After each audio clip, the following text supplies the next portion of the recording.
are you?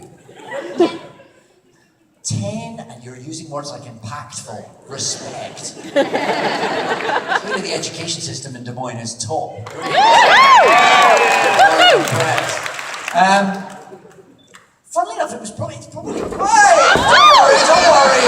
I meant to do that! I wanted to go for a little walk up and down. And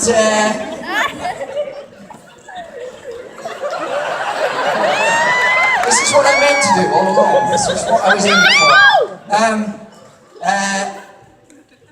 Maybe it was the most impactful is probably like the first one that came out. So probably in a funny way, because that sort of defines so much of it and what you're then doing with that part.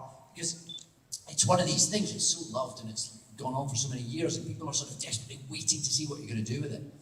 So your most impactful outing is probably your first one. So probably in a funny way, it was that tiny little 5-minute episode that was done as part of the Children in Need charity telethon. I don't know if you've even seen it. Yes. I've seen it. Of course you have. Who am I talking to again?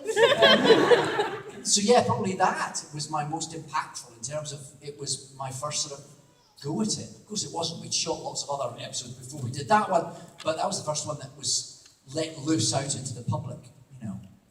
So I'll go with that. Impactful. Well done. Right on.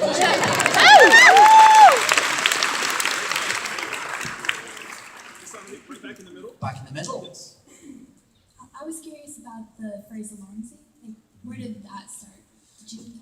From the tortured mind of Russell T Davies. Yeah, that was him all the way. It just started appearing in the script, and I don't know how Russell came about that. I suspect, knowing the way Russell works, it's the sort of thing he would drop into conversation.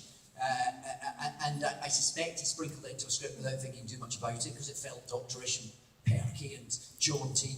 And then it started reappearing, and I don't know how conscious that was, and then eventually it became, I suppose, something of a catchphrase. And then, of course, he had to name Russell Tovey's character Alonzo, and it all came full circle. So Russell is never very clear about how thought through his sort of long-term plans are with things like that, like the hand in the jar. Did he really think that through from the slice of the Sycorax sword right to the end?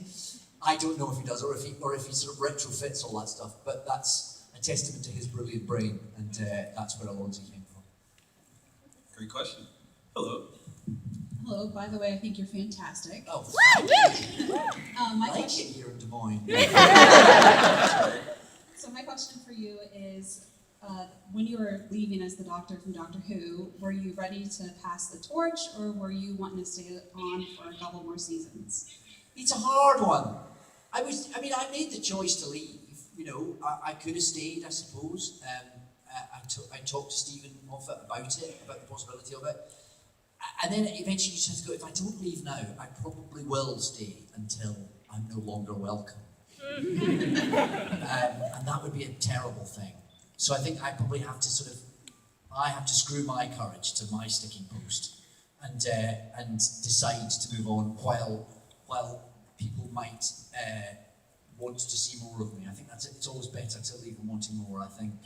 And difficult to know when to do it, but Russell T Davies was leaving, Julie Gardner were leaving, and they were so much a part of my experience on that show that it felt right and proper that we all go at the same time. But it was hard to do, and of course you then wish the next team well, and particularly I wished Matt well, but it's weird. And the day that Matt turned up to do the regeneration scene, it was filmed on the same day. You know, I did my bit, and then he came in and he did his bit, and he came in and we said hi, and we had a photograph taken together, and then you leave, and then it carries on, which is a bit weird. Because however much you know how it works, and however much you come to terms with the fact that you're leaving something that you've had a wonderful time on, and you're doing it for all the right reasons, and you're sure it's the right thing to do, there's still a little part of you that thinks, yeah, but it doesn't work without me, does it, really? There's a little bit of your ego that doesn't really want to accept that the show is bigger than you, but it is. And you do realise that, and that's the way it should be. And yes, although you leave that studio and you think, what, they're still filming without me? And you have a little moment which is difficult, but it's great because that's the joy. You know, you've been part of something has lived so long and that keeps rejuvenating itself, and that and you know you've got to hold that in your hands for a little while, and that's it's nice to hand it over knowing you haven't broken it. Thank you. Thank you. Cute. Hello in the middle. Hello.